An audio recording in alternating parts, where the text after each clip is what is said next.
हिंदी में यूपीएससी की तैयारी से संबंधित प्रोग्राम्स को देखने के लिए सब्सक्राइब करें स्टडी IQIAS हिंदी। कनाडा के प्रधानमंत्री जस्टिन ट्रूडो ने अपने पद से इस्तीफा दे दिया है। दोस्तों, आज की चर्चा में हम लोग इस खबर से संबंधित 2-3 महत्वपूर्ण एंगल्स पर बातचीत करेंगे। सबसे पहले तो हम लोग ये समझने की कोशिश करेंगे कि आखिर जस्टिन ट्रूडो ने अपने पद से इस्तीफा क्यों दे दिया। दूसरी बात हम लोग ये समझेंगे कि आखिर भारत और कनाडा के बीच बीते लगभग 2 साल से जो तनाव बढ़ा है उसका इस इस्तीफे से क्या सरोकार है, क्या लेना देना है। और तीसरी बात हम लोग ये समझेंगे कि क्या वर्तमान में कनाडा के साथ जो संबंधों में तनाव आया है, इस तनाव को उबारा जा सकता है, इस तनाव को समाप्त किया जा सकता है अब नए कनाडाई राजनीतिक परिदृश्य में, क्योंकि जस्टिन ट्रूडो के साथ ही तो मेनली एक झगड़ा, एक तनाव की स्थिति पैदा हुई थी। क्या ये तनाव था, इसके बारे में भी मैं आपको ब्रीफ में बताऊंगा। और अब जबकि इन्होंने अपने पद से इस्तीफा दे दिया है, तो आगे आने वाले समय में भारत और कनाडा के बीच के संबंध को किस एंगल से समझने की जरूरत है, यह भी हम लोग आज की चर्चा में समझेंगे। सामने मैंने पैनल पर उस महत्वपूर्ण खबर को मेंशन किया हुआ है जिसके अंतर्गत ये बताया जा रहा है कि जस्टिन ट्रूडो ने जबकि 2015 में शासन का पदभार संभाला था, 10 साल तक लगभग इन्होंने शासन किया और अब इन्होंने अपने पद को त्याग दिया है। इसकी कई सारी वजहें बताई जा रही हैं। दोस्तों, ध्यान रखिएगा कि अभी 27 जनवरी से ही नए संसदीय सत्र की शुरुआत होने वाली थी और कई जानकारियों के माध्यम से यह भी पता चल रहा था कि कनाडा में लगभग 2-3 ऐसी महत्वपूर्ण विपक्षी पार्टियां हैं जिनके द्वारा यह कोशिश की जाने वाली थी कि जब संसद का सत्र शुरू किया जाएगा तो जस्टिन ट्रूडो के अगेंस्ट में और इनकी सरकार के अगेंस्ट में नो कॉन्फिडेंस मोशन यानी कि अविश्वास प्रस्ताव लाया जाएगा। दोस्तों, कनाडा में अक्टूबर 2025 में चुनाव भी होने वाले हैं। समझिए, पूरी घटनाक्रम को समझिए कि अक्टूबर 2025 में चुनाव संभावित हैं, फेडरल इलेक्शन होने वाला है। इस बीच कनाडाई प्रधानमंत्री का जो रुतबा है वह धीरे धीरे घट रहा है, न केवल बाहरी स्तर पर बल्कि इनके अपने राजनीतिक दल यानी कि लिबरल पार्टी के स्तर पर भी। और ये रुतबा इस कदर घट रहा है कि अभी हाल ही के समय में इनके साथ काम करने वाले, इनके सरकार में जो वित्त मंत्री रहे, जो उप प्रधानमंत्री के तौर पर काम करने वाले क्रिस्टिया फ्रीलैंड ने भी इस्तीफा दे दिया था, है ना।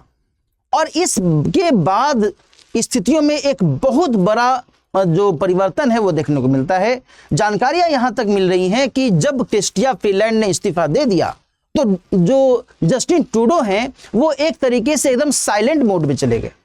इनके बारे में था पता नहीं लगने लगा कि आखिर ये हैं कहाँ, क्या कर रहे हैं, क्या चाह रहे हैं।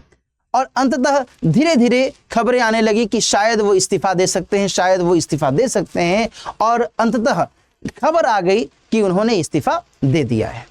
ये सारे घटनाक्रम को हम लोग थोड़ा सा विस्तार से समझने की कोशिश करेंगे। भारत और कनाडा के साथ जो आपसी संबंध वर्तमान में रहे हैं, इसके मद्देनजर भी हम लोग इस संबंध की पड़ताल करेंगे। लेकिन आगे बढ़ने से पहले दोस्तों, मैं आपको यह भी बता दूं कि सिविल सेवा परीक्षा की तैयारी के लिहाज से एक खास बैच की शुरुआत आज से ही की जा रही है। 7 जनवरी से ही यानी कि आज शाम में 6 बजे से इसकी शुरुआत की जा रही है P2I फाउंडेशन बैच के तौर पर। यदि आप सिविल सेवा परीक्षा की तैयारी बहुत ही शिद्दत के साथ करना चाहते हैं तो आपका स्वागत है दोस्तों इस बैच में। यहां पर ध्यान रखिएगा कि 2026 और 2027 को मद्देनजर रखते हुए 2 महत्वपूर्ण बैचेस शुरू किए जा रहे हैं। यदि आपका टारगेट है कि नहीं 2026 में आपको IAS की परीक्षा क्वालिफाई करनी है तो आप 28,999 रुपए में इस बैच से जुड़ सकते हैं। इसके अलावा यदि आपका टारगेट है कि नहीं हम 2027 के लिए बहुत ही अच्छे तरीके से प्रिपेयर हों तो आप 34,999 रुपए में इस बैच से जुड़ सकते हैं। दिलीप लाइव कोड का इस्तेमाल कीजिए, बहुत ही आसानी से इस कोर्स को आप ज्वाइन कर सकते हैं। इस कोर्स से संबंधित जो लिंक है वो आपको डिस्क्रिप्शन बॉक्स में मिल जाएगा। इसके जरिए आप ऐप पर जा करके और देन फिर इस कोर्स के बारे में और विस्तार से जानकारी प्राप्त कर सकते हैं और देन आप एडमिशन ले सकते हैं। इसके अलावा मैं आपको कक्षा के अंत में यह भी बता दूंगा कि मेरा मेल आईडी क्या है, उस मेल आईडी के जरिए भी आप इस कोर्स आदि के बारे में और भी जानकारियां प्राप्त कर सकते हैं। ये कुछ महत्वपूर्ण सूचनाएं होगी नए बैच के बारे में। अब हम लोग थोड़ा सा आगे बढ़ते हैं कि भाई जस्टिन ट्रूडो साहब ने इस्तीफा दे दिया है, क्या इसके पीछे की वजहें हैं? भाई बिना कोई वजह के इतने बड़े पद से वो इस्तीफा क्यों दे? 10 साल से, समझो ना, 2015 से लेकर के वो लगातार सत्ता में काबिज है। हाँ, तो गिरती अर्थव्यवस्था एक बहुत बड़ी वजह यहां पर मानी जा रही थी। लगातार जो है महंगाई की दर बढ़ती चली जा रही थी। आंतरिक कलह, मैंने आपको बताया कि लिबरल पार्टी के अंतर्गत ही जो आंतरिक कलह है, आपस में ही यह और अधिक व्यापक होते चली जाती है, और इसके कारण भी इनका जो प्रभाव है वह धीरे धीरे डिटेरिएट होने लगता है। इसके अलावा अमेरिकी धमकी, अभी हाल ही में हम सभी ने देखा कि नवंबर 2024 में डोनाल्ड ट्रंप जो है अमेरिका के नए राष्ट्रपति के तौर पर एकदम घोषित हो गए कि भाई अगले राष्ट्रपति ये होंगे, और इसी 20 जनवरी को वो नए राष्ट्रपति के पद के तौर पर शपथ ग्रहण भी करेंगे। और उन्होंने ये धमकी दे डाली थी कनाडा सहित, मैक्सिको सहित, भारत, चीन, रूस, कई सारे देशों को उन्होंने धमकी दे डाली थी कि हम जैसे ही सत्ता में आएंगे हम आपके अगेंस्ट में कार्रवाई करेंगे, हम आपके अगेंस्ट में टैरिफ बहुत ज़्यादा लगाएंगे। कनाडा जैसे देश के अगेंस्ट में भी उन्होंने टैरिफ लगाने और कनाडा से जो बहुत बड़ी संख्या में घुसपैठ होता है संयुक्त राज्य अमेरिका के अंतर्गत, उसको लेकर के भी उन्होंने चेतावनी दे डाली थी। और इस मामले में जो कनाडाई प्रधानमंत्री हैं वो बहुत ज़्यादा कुछ भी कहने की स्थिति में नहीं थे। यहाँ तक की जानकारियाँ मिल रही थी कि डोनाल्ड ट्रंप ने तो ये कह दिया कि आप क्यों नहीं हमारे एक 51वें राज्य के तौर पर शामिल हो जाते हैं। समझिए कितनी बड़ी बात है ये। हाँ, तो यहाँ पर इस तरीके से अमेरिका के द्वारा सांकेतिक तौर पर धमकी देनी शुरू कर दी गई। कनाडाई जनता में एक तरीके से रोष, आक्रोश भी उत्पन्न होने लगा था, और यहाँ पर आरोप लगाया जाने लगा कनाडा के प्रधानमंत्री के अगेंस्ट में कि आप भारत के साथ जिस तरीके से व्यवहार कर रहे हैं, आप ये व्यवहार इसलिए कर रहे हैं ताकि आप अपनी गलतियों को छुपा सकें। दोस्तों ध्यान रखिएगा कि 2023 में हरदीप सिंह निज्जर नाम के एक खालिस्तानी की मौत हुई थी कनाडा में, और कनाडाई सरकार के द्वारा भारत के ऊपर, भारत के सरकार के ऊपर यह आरोप लगाया गया था कि कहीं ना कहीं भारत की साजिश, भारत सरकार की साजिश इस हत्या में है। और ये कोशिश की जा रही थी कनाडाई सरकार के द्वारा कि इस बहाने हम भारत को घेरे और खालिस्तानियों का जो वोट है वो हम और अधिक पाएं, और ये हमें अक्टूबर 2025 के चुनाव के लिए एक तरीके से सपोर्टिव रोल निभा सकता है। भारत के द्वारा यहाँ तक कहा गया था कि आप मुझे सबूत तो बताइए, सबूत आप बता नहीं रहे हैं और आप केवल आरोप पर आरोप लगाए जा रहे हैं। सबूत तो बताइए आप कि ऐसा हमने किया है या क्या हुआ है। यहाँ तक कि कनाडाई सरकार के द्वारा यह भी कहा गया कि जो उच्च अधिकारी हैं भारत के, उनका कहीं ना कहीं जो इंटरेस्ट है वो इस हत्याकांड से जुड़ा हुआ है ना, पर्सन ऑफ इंटरेस्ट, इस तरीके की बातें कही गई। इसके बाद भारत और कनाडा के बीच का जो तनाव है और अधिक बढ़ता चला गया। भारत ने कनाडा से अपने जो उच्चाधिकारी हैं वो सभी को वापस बुला लिया, और एक तरीके से तनाव की स्थितियां भी देखी जाती रही। हम लोगों ने पहले भी इसके बारे में बातचीत की है। दोस्तों यहाँ पर समझिएगा कि इसकी वजह से कहीं ना कहीं अंदरूनी स्तर पर भी कनाडाई प्रधानमंत्री के अगेंस्ट में आरोप तय होने लगे कि आप साहब अपने यहाँ जो स्थिति डगमगा रही है, अपने यहाँ की अर्थव्यवस्था को आप संभाल नहीं पा रहे हैं, अपने यहाँ जो महंगाई बढ़ रही है उसको आप संभाल नहीं पा रहे हैं, अपने यहाँ रोजी रोजगार को लेकर के जो समस्या है उसको आप संभाल नहीं पा रहे हैं, और आप खालिस्तानी मुद्दे को लेकर के पकड़े बैठे हुए हैं, है ना। ये तो सही बात नहीं है। ये स्थितियां दोस्तों यहाँ पर देखने को मिलती हैं। अब समझिए कि भाई भारत के संदर्भ में जो वर्तमान स्थिति है वो क्या कहती है, यानी कि अब कनाडा के नए प्रधानमंत्री बनेंगे। यहाँ पर मैं आपको एक टेक्निकल बात बता दूं कि 27 जनवरी को जो संसदीय सत्र का आयोजन शुरू होने वाला था कनाडा में, अब जबकि इन्होंने अपने पद से इस्तीफा दे दिया है, तो ये एक केयर टेकर पीएम के तौर पर काम करेंगे। और जो संसदीय सत्र 27 जनवरी को शुरू होने वाला था, अब ये जो सत्र है आगे बढ़ करके और मार्च 2025 में कर दिया गया है। जाहिर सी बात है कि लिबरल पार्टी जो राइट नाउ वहाँ पर शासन कर रही है कनाडा में, तो ऐसा तो है नहीं कि कनाडाई सरकार के पास में बहुमत नहीं है या फिर वो बिल्कुल ही धराशायी होगी। ये अपने नए नेता का चुनाव करेंगे, है ना। केवल इन्होंने अपने पद से इस्तीफा दिया है, ऐसा नहीं है कि सरकार गिर गई है, ये ध्यान रखिएगा। अभी लिबरल पार्टी के नए जो नेता हैं वो आएंगे, वो प्रधानमंत्री के तौर पर काम करेंगे, और देन फिर अक्टूबर में नए सिरे से चुनाव होगा। ये सारी गतिविधियां यहां पर आपको ध्यान में रखनी है।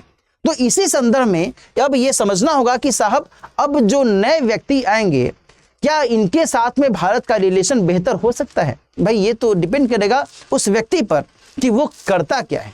क्या वो चाहेगा कि जो नीतियां, जो पॉलिसीज जस्टिन ट्रूडो ने अपनाई थी, क्या उसी पॉलिसी को हम फॉलो करें, या फिर हम इस पॉलिसी में थोड़ा चेंज लाएं, थोड़ा बदलाव लाएं और भारत के साथ एक सकारात्मक संबंध स्थापित करें? तो इसी के संदर्भ में यहाँ पर जो विदेश नीति के स्तर पर बातचीत है भारत और कनाडा के बीच में, वो उस पार्टिकुलर व्यक्ति के संदर्भ में डिपेंड करेगा। अभी तक ये तय नहीं हो पाया है, अभी तक ये स्पष्ट पता नहीं चला है कि आखिर किस व्यक्ति को लेकर के वहां पर ज्यादा संभावनाएं देखी जा रही है। वहीं जो एक दूसरा एंगल है दोस्तों वो ये है कि इन केस कंजर्वेटिव पार्टी, भाई राइट नाउ लिबरल पार्टी की सरकार है वहां पर, हम लोग बार बार इस बात को कह रहे हैं, और दूसरी जो एक बहुत ही महत्वपूर्ण पार्टी है वो है कंजर्वेटिव पार्टी। और इन केस अक्टूबर 2025 में यदि चुनाव होता है और कंजर्वेटिव पार्टी का बहुमत होता है तो फिर उसके नेतृत्व में यदि नई सरकार बनती है तो उस हिसाब से भारत और कनाडा के बीच का जो संबंध है उस समीकरण के आधार पर समझना होगा, क्योंकि कंजर्वेटिव पार्टी के द्वारा कई बार जो जस्टिन ट्रूडो और भारत के बीच में एक टकराहट की स्थिति रही थी उसकी आलोचना की गई थी। कंजर्वेटिव पार्टी के महत्वपूर्ण नेताओं ने आलोचना की थी जस्टिन ट्रूडो की कि आप भारत के साथ इस तरीके का व्यवहार क्यों कर रहे हैं। हालांकि सच बात यह भी है कि कंजर्वेटिव पार्टी के ही कुछ नेताओं ने भारत के अगेंस्ट में भी अपना पक्ष रखा है। 2022 में ऐसी जानकारी मिलती है कि 2022 में दीपावली का जो त्यौहार मनाया जा रहा था कनाडा में, वहां पर कंजर्वेटिव पार्टी के एक कद्दावर नेता को बुलाया गया था और उन्होंने जाने से मना कर दिया था, है ना। तो ये जो एक पहलू है इसे भी हम कैसे छोड़ सकते हैं। इसके अलावा जो आर्थिक संबंध है, आर्थिक संबंध के मद्देनजर दोस्तों यदि हम बात करें तो देखो, यदि हम आर्थिक संबंध को समझें तो बेशक भारत और कनाडा के बीच में वर्तमान संदर्भ में तनाव गहराया है, लेकिन इसका असर, इसका नेगेटिव असर आर्थिक संबंध पर ज्यादा पड़ा नहीं है। इनफैक्ट डाटा ये बताते हैं कि भारत और कनाडा के बीच आर्थिक संबंध बीते कुछ समय में बेहतर ही हुआ है, खराब नहीं हुआ है। कनाडा ने भारत से, भारत ने कनाडा से अपने अपने स्तर पर वस्तुओं का आयात और निर्यात किया है। जहां कनाडा से भारत को पोटास की विक्रय की गई है, वहीं कनाडा को भारत से जो दवाएं हैं, फार्मास्यूटिकल्स हैं, उसकी बिक्री की गई है ना। इलेक्ट्रॉनिक इक्विपमेंट्स की बिक्री की गई है कनाडा को भारत से। तो ये जो सिलसिला है ये चलता रहा है। हालांकि जो आर्थिक संबंध में एक कॉम्प्रिहेंसिव इकोनॉमिक पार्टनरशिप एग्रीमेंट कहलाता है, समग्र आर्थिक साझेदारी समझौता कहलाता है, इसको लेकर के भारत और कनाडा के बीच में थोड़ी सी जो अभी रस्साकसी है वो बनी हुई है। तो अब आगे आने वाले समय में इस बात को समझने की जरूरत होगी कि क्या आर्थिक संबंध के स्तर पर जो आगे आने वाला नेतृत्व है वो भारत के साथ सकारात्मक तरीके से पेश आएगा या फिर नहीं आएगा। इसके अलावा और क्या पक्ष दोस्तों यहाँ पर जुड़ता है? यहाँ पर एक जो बड़ा पक्ष है वो है भारतीय डायस्पोरा का। दोस्तों ध्यान रखिएगा कि भारत से बहुत बड़ी जो जनसंख्या है वो वहां पर अलग अलग आधार पर रहती है, जैसे कि 4,27,000 विद्यार्थी, भारतीय विद्यार्थी वहां पर रह करके पढ़ाई करते हैं, है ना। और ऐसे में अभी हाल के समय में कनाडाई प्रधानमंत्री के द्वारा वीजा को लेकर के और इंटरनेशनल वीजा परमिट को लेकर के जो कटौतियां की गई थी, इसके कारण एक तनाव की स्थिति भी पैदा हो गई थी और इसमें ऐसी संभावना देखी जा रही थी कि कहीं ऐसा न हो कि भारत के जो डायस्पोरा है उसको और अधिक नुकसान झेलना पड़े, है ना। तो ये चीजें दोस्तों यहाँ पर ध्यान रखिएगा। फास्ट ट्रैक जो स्टडी वीजा प्रोग्राम था वो बंद कर दिया था कनाडाई प्रधानमंत्री ने, है ना। यहाँ पर मैं लिख देता हूं, कनाडाई पीएम द्वारा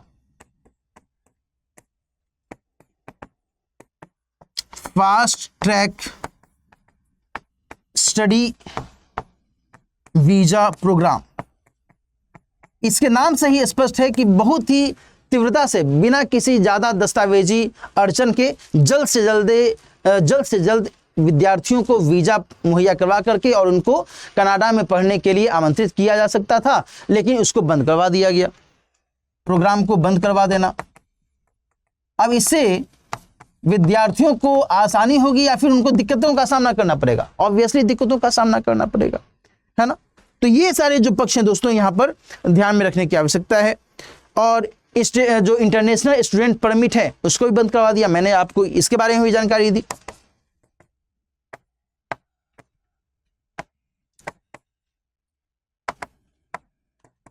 इंटरनेशनल स्टूडेंट परमिट समाप्त करना, इस तरीके की पहलें की गई, ठीक है जी। वहीं दूसरी तरफ जो एक खालिस्तानी मुद्दा है ना, खालिस्तानी मुद्दा को लेकर के कनाडा ने लगातार भारत के अगेंस्ट में कार्रवाइयां की हैं। खालिस्तानी मुद्दा हम सभी जानते हैं कि भाई भारत के लिए वो एक बहुत ही विषैला पक्ष साबित होता है, और भारत कभी नहीं चाहता कि इस तरीके से भारत के अगेंस्ट में, भारत की नीतियों, भारत के एकता और अखंडता के अगेंस्ट में कोई कार्रवाई विदेश में रह करके की जाए। और इन खालिस्तानियों को जब प्रत्यक्ष और परोक्ष तौर पर कनाडा के द्वारा, कनाडाई सरकार के द्वारा, प्रधानमंत्री के द्वारा सह दिया जा रहा था, तो ऐसे में तो तनाव और बढ़ेगा ही। यहाँ तक कि वहाँ पर कनाडा में अभी कुछ ही दिन पहले टोरंटो के पास में एक मंदिर में हमला तक किया गया। ये सारी स्थितियां जो हैं लगातार देखी जा रही थी, और इस बीच जस्टिन ट्रूडो साहब का इस्तीफा आता है। अब ये दोस्तों आगे देखने वाली बात होगी कि किस तरीके से जो नई सरकार आती है उस नई सरकार के द्वारा क्या कुछ कदम उठाए जाते हैं, है ना। तो इन सभी परिस्थितियों को यहाँ पर हमें ध्यान में रखने की आवश्यकता है। जैसे भी आगे का घटनाक्रम होगा उसके बारे में फिर से हम लोग नए वीडियो के माध्यम से चर्चा करेंगे। वर्तमान में भारत और कनाडा के बीच संबंध को मद्देनजर रखते हुए यह जो हालिया घटनाक्रम है ये बहुत अधिक आपको ध्यान में रखने की आवश्यकता है, ठीक है। आज की चर्चा अब हम लोग यहीं पर समाप्त करते हैं। एक बार फिर से मैं आप सभी को बता दूं कि यदि आप सिविल सेवा परीक्षा की तैयारी बहुत ही अच्छे तरीके से करना चाहते हैं, सिलसिलेवार तरीके से करना चाहते हैं, तो आपका स्वागत है इस P2I फाउंडेशन बैच के अंतर्गत, जिसकी शुरुआत आज से ही शाम में 6 बजे से की जा रही है। 2026 के लिए यदि आप ज्वाइन करना चाहते हैं मेरे दोस्तों तो 28,999 रुपये में, और 2027 के लिए यदि आपका टारगेट है सिविल सेवा परीक्षा की तैयारी करना तो आप 34,999 रुपये में इस बैच से जुड़ सकते हैं। इसके अलावा मैं आपको ये भी बता दूं कि यदि आप मुझसे संपर्क करना चाहते हैं, कोई भी आपकी क्वेरी है, तो आप मुझसे dilip.kumar@studiiq.com इस मेल आईडी के जरिए मुझसे संपर्क कर सकते हैं और किसी भी प्रकार की क्वेरी मुझसे पूछ सकते हैं। आज की चर्चा हम लोग अब यहीं पर समाप्त करते हैं। अपना ख्याल रखिए, अच्छे से पढ़ते रहिए। All the best. हिंदी में यूपीएससी की तैयारी से संबंधित प्रोग्राम्स को देखने के लिए सब्सक्राइब करें स्टडी IQ IAS हिंदी।